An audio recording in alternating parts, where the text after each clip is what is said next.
Keneki, also known as the Ghoul. Keneki was a kind-hearted boy who lived a simple life, studying literature at Kami University. He lived in a world where tentacle monsters known as binge eaters, ghouls who feast on flesh and drink their blood. Ken worked up the courage to ask Rise Kamishiro on a date since they both shared their interest in their passion for reading. However, as he was walking her home, she showed her true colors as the ghoul and started devouring his flesh, almost killing him, until a freak construction accident caused her death.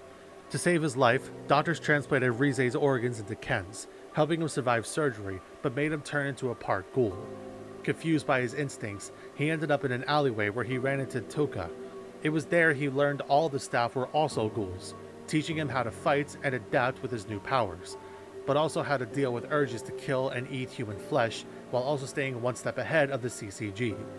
His new lifestyle was interrupted when he was kidnapped and subjected to physical and mental torture by a ghoul named Jason. This broke the mind of Ken and stripped him of what once made him human.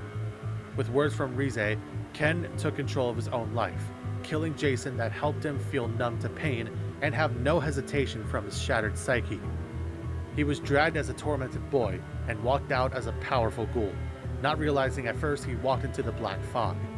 Thinking his torture was over, he looked around his surroundings and realized it was only beginning. His ability is known as One-Eyed Terror, which allows him to use his tentacles to launch himself in one direction up to 2 times, almost like how Talbot charges at survivors. Once he launches, Ken can launch a second time at a survivor to damage them and drink their blood, getting him to be enraged to do a third leap.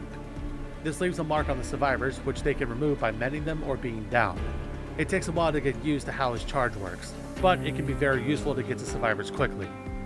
Ken's perks allows him to hinder survivors with a basic attack when a hex is active, gain tokens hitting a survivor, increasing the speed of picking up, dropping, and hooking survivors, and gaining up to 4 tokens after hooking a survivor.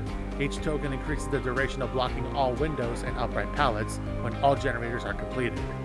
Overall, I would put him in S tier, but after being nerfed, I unfortunately have to lower him to A tier. He's still pretty good to use when you want to quickly get to a survivor. This makes him more fun to use than Talbot or even Chucky. Maybe I should watch Tokyo Ghoul for once. That lore about Keneki got me very interested.